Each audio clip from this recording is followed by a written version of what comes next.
vimos na paridade antes da Constituição, em que o salário remunerava 8 horas por dia, que era a jornada legal diária, nós temos como divisor de salário para o empregado que recebe salário fixo a previsão da CLT. O artigo 58 da CLT estabelece que a jornada legal diária será de 8 horas por dia, e o artigo 64 também estabelece que o salário mensal, o salário hora do empregado, vai ser encontrado dividindo o salário mensal pela jornada estabelecida no artigo 58, multiplicado por 30 dias, que é o mês civil.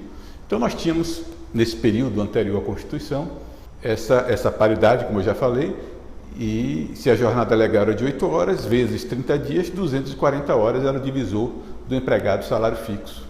Com a Constituição de 88, houve a redução da jornada semanal, diferente da jornada diária, que permaneceu igual em 8 horas. Houve a redução da jornada semanal de 48 horas para 44 horas por semana.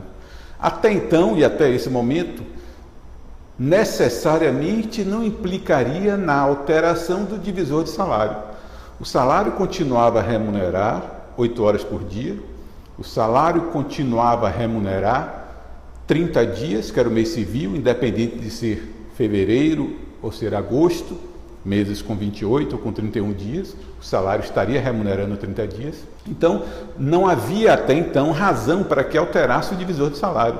O empregado tinha um ganho da Constituição de trabalhar 4 horas a menos na semana, mas continuava a receber pelas 240 horas, que seria a jornada legal diária de 8, multiplicado por 30 dias. Isto em 88.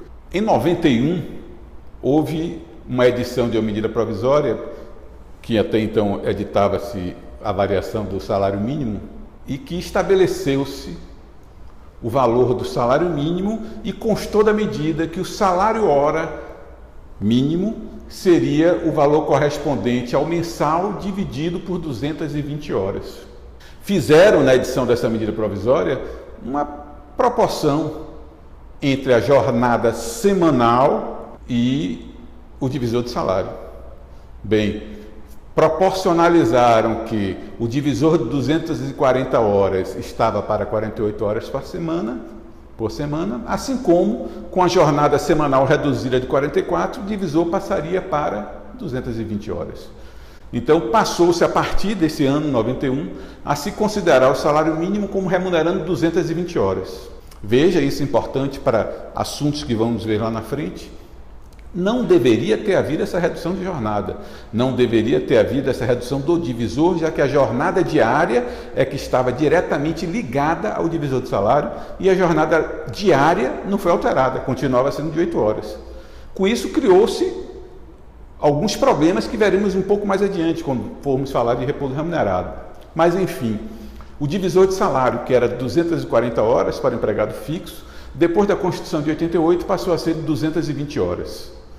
Então, não havendo no processo nada que se refira a uma categoria que tenha um divisor diferenciado, e sendo o empregado mensalista, nós vamos considerar o divisor como sendo de 220 horas.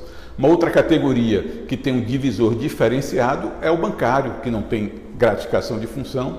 Ele tem o seu divisor de salário considerado 180 horas, 6 horas por dia, em 30 dias no mês, 180 horas. É o divisor que vamos utilizar para encontrar o salário hora do empregado. E o salário hora é importante para que a gente quantifique outras parcelas, como horas extras, adicional noturno.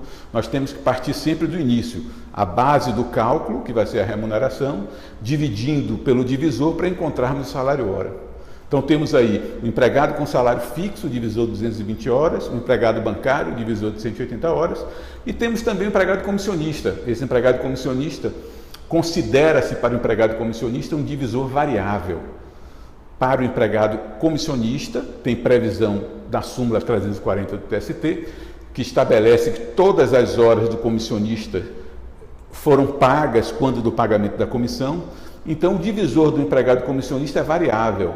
Ele vai ser correspondente ao número de horas trabalhadas por dia, multiplicado pelo número de dias trabalhados por mês.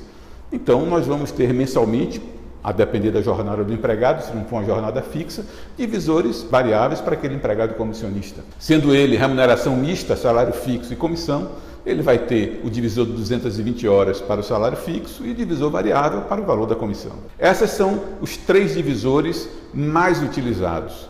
Outros existem e com previsão em normas coletivas.